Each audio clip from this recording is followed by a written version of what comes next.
So are you ready to create? Yes. You are at a point of potential. It may seem like in your life, oh, I have things kind of the way I want it, or maybe the way I don't want it, but I'm going to put up with it, or things are a certain way. But there's an opportunity that's available for you, and it really requires that you do three things. The first thing is you've got to release the past. The second is you've got to embrace the precious present, and the third one is you've got to open up to the creation of that which is coming in the future.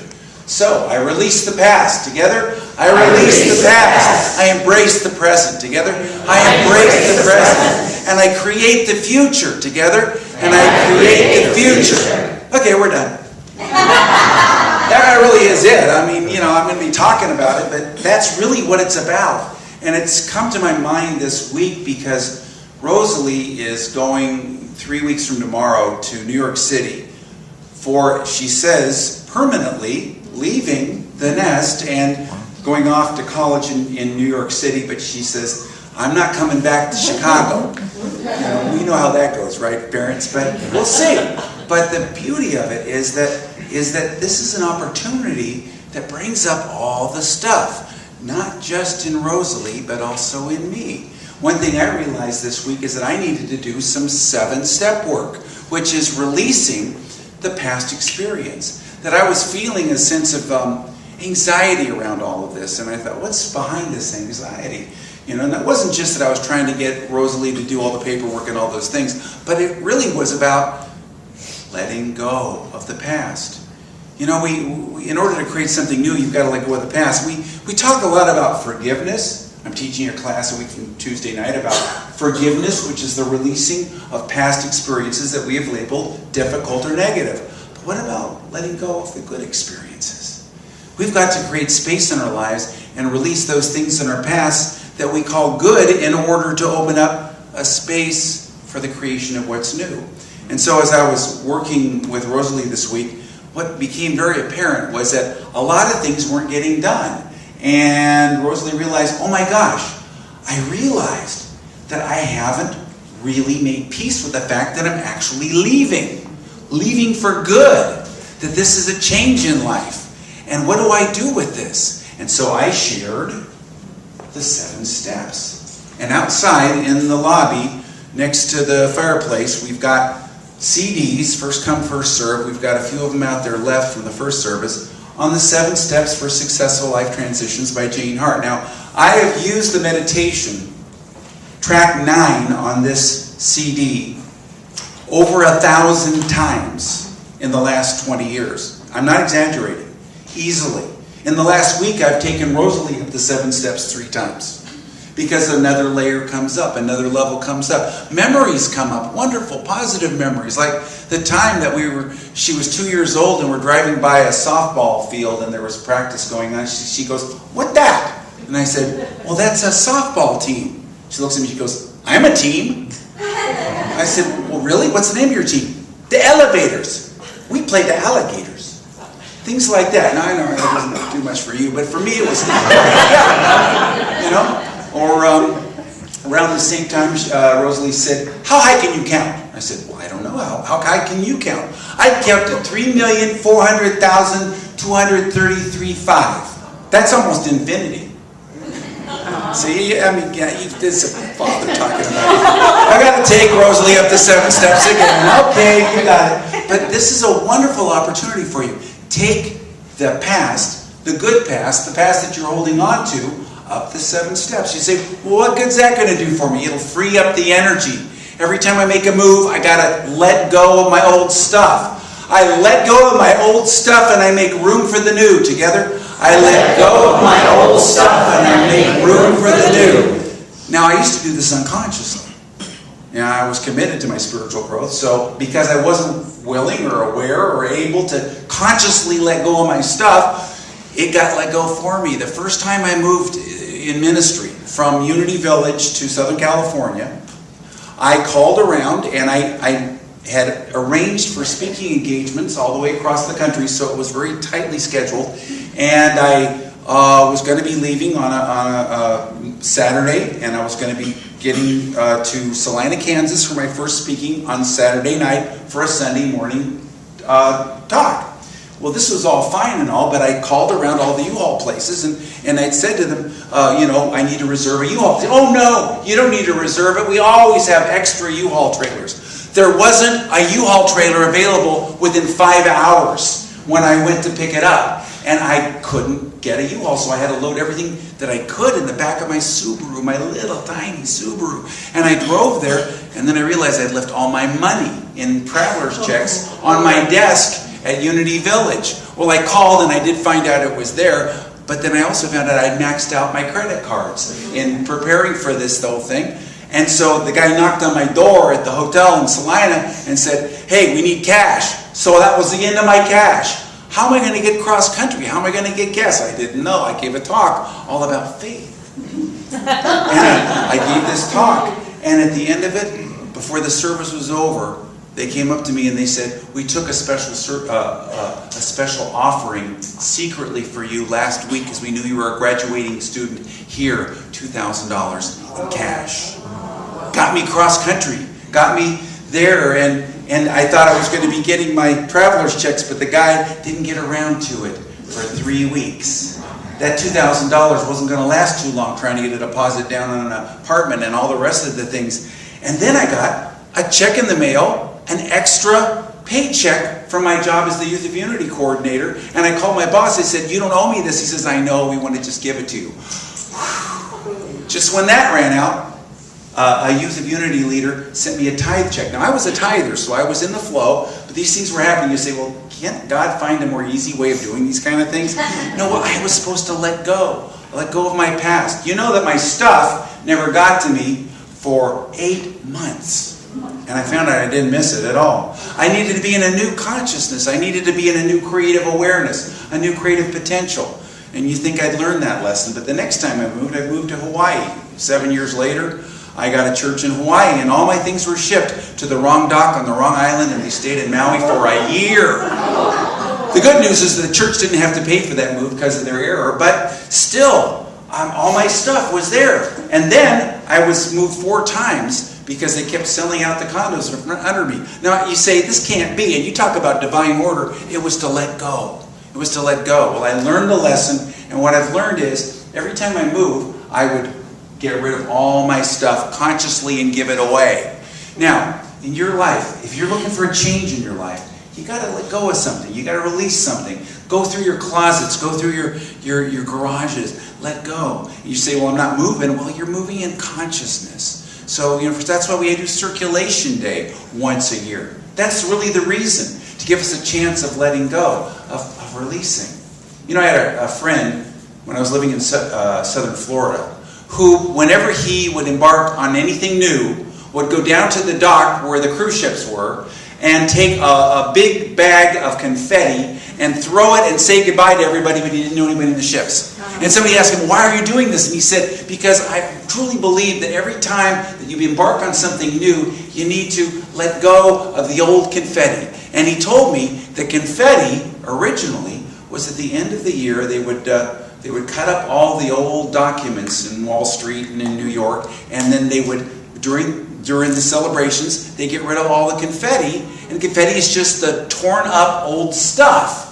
I let go of my torn up old stuff. Together? I let go of my torn up old stuff. And just let go. Be willing. Now this, oops, I just dropped it.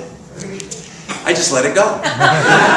This CD is a wonderful CD. Again, I've used it thousands of times, and you can listen to it and release it. But don't just do that. Also, we've got the journaling ideas for the 7 steps. Now, a lot of you are going, well, I got that 7-step CD a few weeks ago when he talked about it then. It's a different one. It's the same color, it looks the same, but that was about creating a new you. This one's about successful life transitions and letting go of the old stuff and consciousness in your life. It's also really good for forgiveness and for release.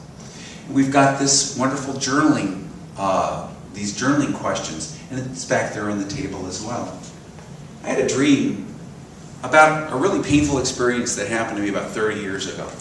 And in the dream, it was a very successful dream, it was very good, but it taught me 2 things. One thing I learned through this dream was that there were 2 attitudes I needed to take to fully let something go. And the first one was this: you've got to let go of the story of it. And the second was, you've got to fully embrace the value of it. I let go of the story of it, and I embrace the value of it. Together? I let go of the story of it, and I embrace the value of it. What's the story of it? Well, the story is that false sense of importance around the things that happened. You know, it's just stuff that you went through in order to create some growth in your life. And the picture came into my mind of Uncle Johnny's sluice box. I've shared about that before. You know, my ancestors were in the gold country during the gold rush in California. And Uncle Johnny lived on the ranch, and he was primarily the bootlegger. That's what he did. His brother was the justice of the peace, so that when he'd get arrested and brought before the justice of the peace, he'd be scolded and let go. And he'd go back to his bootlegging. But the other thing he did to make money was, was to mine for gold. And he used something called a sluice box. Do you know what a sluice box is? It's this box with a grate in the bottom of it, and you take ore and you shovel it on, and then you let the water of a creek or running water go through it and wash away all the gravel, which is lighter. And what does it leave in the bottom? The refined gold. The gold. Your experience in your life is not the story. The story is just the rocks and the rubble. The value is what's left. And so I asked myself, well, what did I get out of this experience in my life? And as I worked with it, I realized there were incredible gifts that were there for me. There were things I had not really fully embraced. And as I realized the story wasn't what was important, we make too significant the story of things, but what really matters, what you're left with, not just at the end of your life, but right now if you so choose, are those experiences and what they have given to you. The blessings, the learning, the growth. I am ready to grow. Together. I am ready to grow because I'm ready to let go. Together. Because I'm ready to let go. But you've got to be willing to let go of the past, even what we call the good past. Jesus was pretty tough about this. These are quotes you don't hear often in church because it doesn't make him look like a particularly nice guy. But I love this because he's really hitting people very hard about this issue of letting go. He said to another man, "Follow me." But the man answered, "Lord, first let me go and bury my father." Jesus said to him, "Let the dead bury their own dead. You go and proclaim the kingdom of God." Wow, he wouldn't hold a job in the church very long, would he? Still another said, "I'll follow you, Lord, but first let me go back and say goodbye to my family." And Jesus replied, "Nobody who puts his hand to the plow and looks back is fit in service for the kingdom of God." So what is that? Well, if you put your hand to a plow and look back, what do you get? Crooked furrows and a wild ride. You've got to continually look forward. But you've got to be willing to embrace the past enough to let it go, to release the past. So be willing to do your journaling. Be willing to do your 7-step work. Be willing to acknowledge those things that are limiting you, that are holding you back. And that's the past. What about the present? What do you do with the present, the now moment? Well, you embrace it. You embrace it exactly as it is. You let yourself move into that sense of peace that is truly the source of all creativity. You know, you can't be creative when you're pressing into the future. You can't be creative when you're striving or stressing. The only place you can truly be creative is when you're at that quiet place where you're truly letting go. Norman Vincent Peale, that day that I drove him around, gave a talk, and I remember one of his anecdotes from that day was about a time that he was late for a meeting in Philadelphia. He'd taken a train from New York, and the train was held up, and he really had to be there on time. It was something very important. So he ran through the Philadelphia train station, ran into a taxi cab, and he said, "You gotta hurry, I gotta be at 18th and Walnut in 5 minutes. The guy said, "Wait a minute, slow down. A guy your age shouldn't be rushing like that." "What do you mean, my age?" You know, and the guy said, "Let me tell you about this article I read." And he regaled him with an article that he read in the Philadelphia Inquirer the day before, all about how if you're really pressing and you're pushing, you really can never be creative in your life. You're going to miss the opportunity, and you're never really going to be in that creative space. He said, "I didn't want to tell the guy that I wrote the article." And there's that pressing, that moving forward, that trying to push. Let go. Be in the now moment. Let go of that stress. Let go of that sense of urgency, and know that everywhere you are, God is. And what is God? The creative potential within you. What does God do? Look around you. God is creating. God didn't just create the universe. God is the creative potential and power in the center of every now moment, in every opportunity of your life. But you have to be willing to let go into it and to trust it and to move with it and not to stress or push. Wayne Dyer wrote about something very interesting. He was talking about how you really shouldn't run after your success or your goals, that you need to move out of ego goals into soul goals. So what's the difference? An ego goal is something that I want for me right now. But a soul goal is a recognition that I have a creative potential, that I can be in service and can give me great joy, great peace, and great spiritual growth. He said, chasing success is like trying to squeeze a handful of water. The tighter you squeeze, the less water you get. And when you chase that success, your life becomes that chase. You never arrive at that place called successful. You become a victim of always wanting more. I've noticed that when you lead your life in such a way that you personally feel fulfilled, doing what makes sense and feels right for you as a person, success will chase after you. Success will chase after you. You've got to be in that position of poise and power and awareness. It's what Joseph Campbell calls following your bliss. Now, it's not about pleasure. It's not about always feeling good. When Joseph Campbell taught about that, originally it was during the hippie era, and he said, all these hippies were completely misunderstanding what I was saying. I wasn't just saying, if it feels good, do it. I'm saying, get in touch with a deeper sense of soul satisfaction. What is this soul satisfaction that fulfills you? I was on a television program about twice a month in Southern California called There Is a Way. I know that Mary Beth knows about it because it was on when she was living there in Southern California as well. And it was one of the top rated shows every day in the Los Angeles area. It actually had higher ratings than the Today Show. It was run by a Unity minister, Dale Batesole, from Palm Springs, California, who asked himself the question, if I had $1 million and was guaranteed success, what would I do? And then he wrote a plan. Now that's an interesting concept, isn't it? His plan was not about serving himself, it was about serving other people. You know, I've shared before that the place you want to be in your life, in your creative potential, is where your greatest spiritual growth takes place and your greatest service to humanity takes place. In that sweet spot in the middle, that's where you want to be. And so the way he got in touch with it was to ask, if I had $1 million, what would I do with it? He got a phone call from a guy who was going through the phone book, calling all the churches, and got to the letter U, he called a lot of churches by then, in the Palm Springs phone book saying, I made a killing in the real estate market, my accountant told me that I got to give away $500,000 this year, what would you do if I gave it to you? He said, well, come on down and show you my plan. He said, your plan? What do you mean your plan? I got it in my top drawer, I've already written a plan.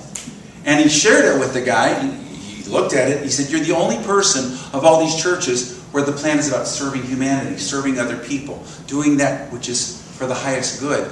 And the guy gave him $500,000. And again, another $500,000 the next year. That's $1 million. The third year, however, he called him up, he says, I didn't do so well this year, you're on your own.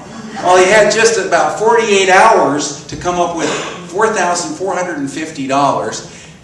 And what he didn't know was that we just had a board meeting.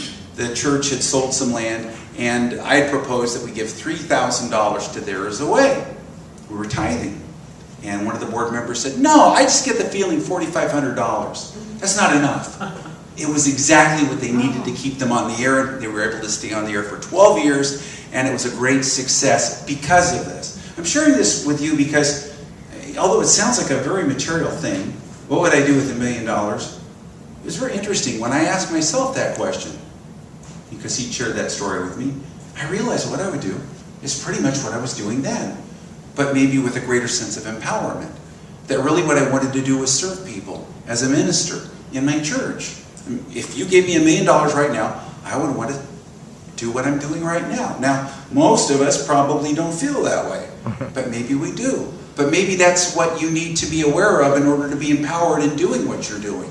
It isn't about accomplishing some outer thing or chasing after success. It's about, where is my creative potential and power? Well, it's within me. It's at that intersection between my spiritual growth and where I can be of greatest service. And in that place, that sweet spot, that's where you want to be. And then we can create our future. And what is our future? Well, it's that potential, that divine idea. It's what Jesus said when he said, "Behold, I make all things new for you." And there is a potential, there is a power, there is a creative spot within you that you can move forward. But you've got to let go of your perfectionism in order to make some moves in your life. So many of us immobilize ourselves because we need everything to be just so. Do we have any perfectionists in the room? Raise your hand, perfectionists. Come on, raise your hand. That's good. You're afraid maybe you won't be seen as perfect if you do that, huh? But you know what? Part of letting go of perfectionism is to realize that this is the potential, this is the perfect place, this is the perfect time, and whatever move you make, if you are doing it intentionally, prayerfully, it'll be moved in the direction it needs to be, even if it's not so-called perfect. I love this wonderful quote from William Saroyan. You know, not too many people around here have read him, but he's very popular in the California school districts where I grew up, because he's from Fresno. But how many people heard of William Saroyan? He was a great novelist, but he talked about how he finally got over his perfectionism. He said, "I realized I had to start somewhere, somehow, in doing my writing, so I had to start now. When I was about 20, whenever I sat down to write, I was overwhelmed by the great number of directions that I might take. If I didn't start somewhere, I soon noticed, I simply would sit there and reject one idea after another, and then get up feeling stupid and tired after an hour or so with nothing brought into being, nothing written. What I learned was this: do not wait for the perfect choice. There may be no such thing as the perfect choice. Any choice will do. After you begin to work, the usage of all your energy will move what looks like a poor choice nearer to the illusion of being perfect, if not, in fact, to the reality." Now, I'm saying, take a look at yourself. Where do you stop yourself because you feel you have to do it perfectly? You realize that if you're moving in the direction of your dreams, if you're doing it from your heart, from the heart space, whatever it is you're doing will be moved. You'll be moved with it. It'll be moved towards your goodness. I read an interview with Wayne Gretzky, the hockey player. He said, "You miss 100% of the shots you don't take." You know, you've got to be willing to put yourself out there. And even if it's not the perfect thing, do that which is moving in the direction of your dreams in your soul. And be willing to take a little bit of a risk. A little bit of a risk. Know that you're going to be guided. Know that in every now moment you will be guided where you need to be in order to create what it is you need to create. Each one of us has that potential. Each one of us has that power in us. And we have to move into that heart space, that place that is the intersection between our spiritual growth and our service to humanity, and be willing to let go of the past, release it, move into the present, fully embrace it, and create with a playful attitude, not a perfectionist attitude, but an attitude of kind of open-handedness and an even open-ended dance of life. Create the future. So let's take a moment here and just close our eyes and just know that we can move into this place. We can move into this space.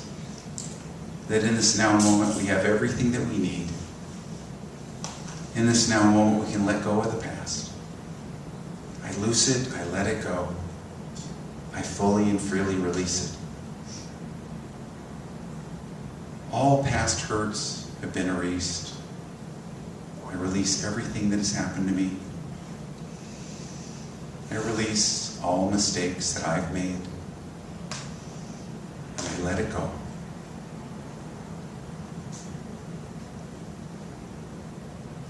And I embrace this now moment, this creative potential. I'm safe right where I am. The love of God supports me right where I am. I'm divinely guided and protected, blessed and healed in this now moment.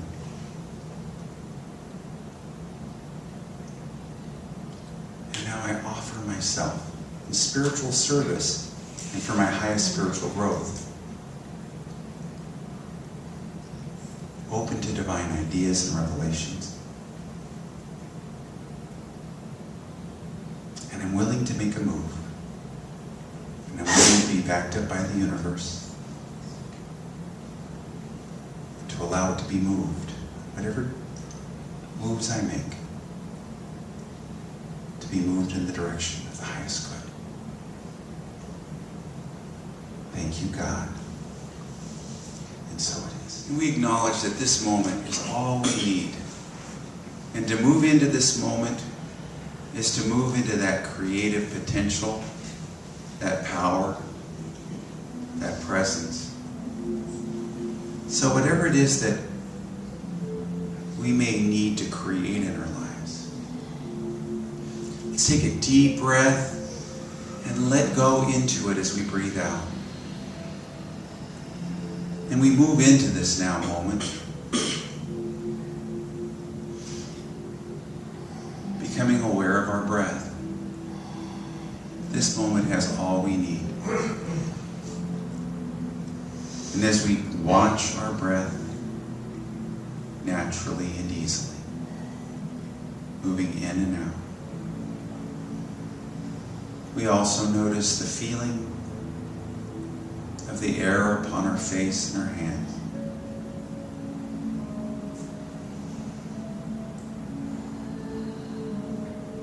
We become aware of the energy that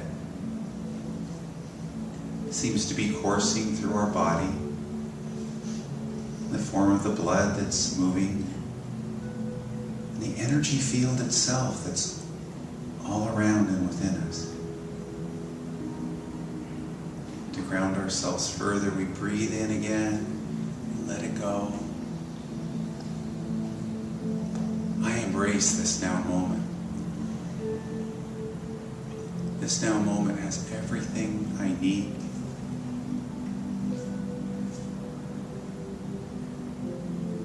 And as I watch my breath and return my mind to the stillness, the feeling of the air upon my skin, the energy within and all around my body, I relax into a deeper presence. I discover a deeper peace inside of me. A quiet that feels so good.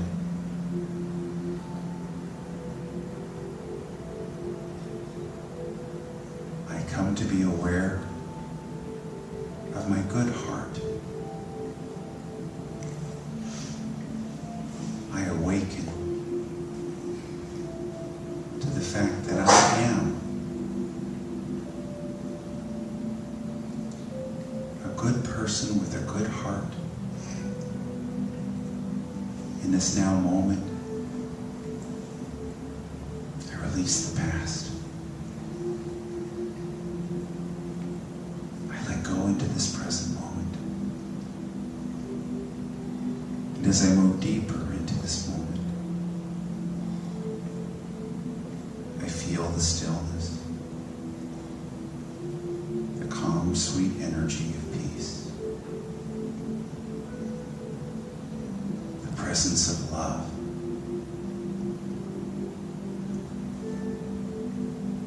Underneath me are the everlasting arms of my divine Creator. Oh, I am so supported. I am so uplifted, held up.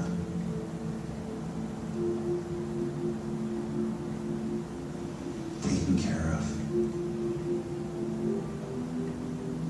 I am so safe in my good heart. Observing my breath, I watch with sweet peace.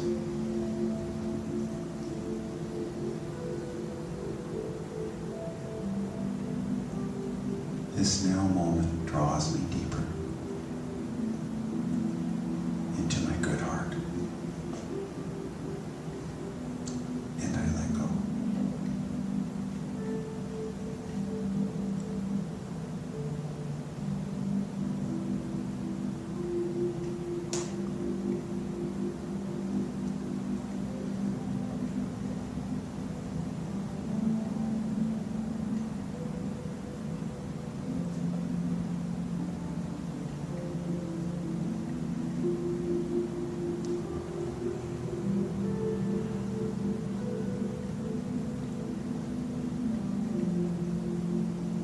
I'm safe in this moment. I'm taken care of. And I'm poised. Poised to receive divine ideas and revelations.